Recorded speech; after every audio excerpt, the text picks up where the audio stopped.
உன் வேலை தானே எனக்கு தெரியும். ஒவ்வொரு தடவையும் இதே மாதிரி ஏதாவது ஒரு பிரச்சனை இழுத்து விட்டுட்டே இருக்க.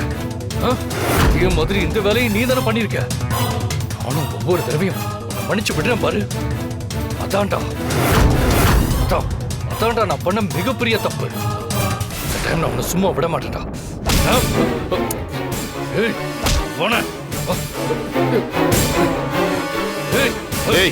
நிறுத்துங்கடா. என்னடா பிரச்சனை உங்களுக்கு? எதுக்கு இப்ப 2 பேரும் சண்டை போட்டுட்டு இருக்கீங்க? நீங்க 2 பேரும் சண்டை போட்டுட்டு எங்களை பைத்தியக்காரனா ஆக்கிட்டு இங்க இருந்து எஸ்கேப் ஆகலான்னு பாக்குறீங்களா? நீங்க அமைதியா இருந்தா நாங்க வந்த வேலையை முடிச்சிட்டு சைலண்டா போய்கிட்டே இருப்போம். இந்த மாதிரி ஏதாவது பண்ணிட்டு இருந்தீங்க 2 பேரையும் போட்டு தள்ளிட்டு போயிட்டே இருப்பேன். உட்காருங்கடா. இந்த பாரு சிவா, உன்னை அண்ணன் கூட பார்க்க மாட்டேன்.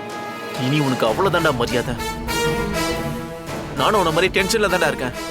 எனக்கு ஒன்றும் தெரியாது. இப்ப எதுக்கு நீங்க 2 பேரும் சண்டை போட்டுக்கிறீங்க? உங்களுக்கு இந்த ஹைஜாக்கை யார் பண்ணாங்கன்னு தெரிஞ்சுக்கணும், அவ்வளவுதானே? நான் சொல்றேன், இது எல்லாத்தையும் ஏற்பாடு பண்ணி பிளான் பண்ணது தோ இங்க இருக்காங்களே அனிதா பாப்பா, இவங்க தான் பண்ணது.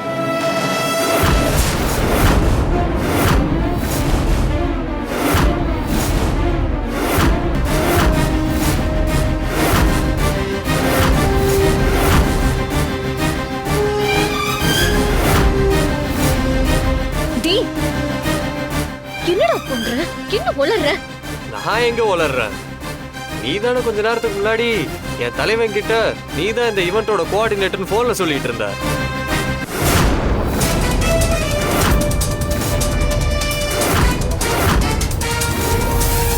ஐயோ சிவா, இவன் ஏதோ பேசி மைண்ட டைவர்ட் பண்றான். இவன் யாருன்னு எனக்கு தெரியாது சிவா. இவங்க எல்லாம் யாருன்னு எனக்கு தெரியும்.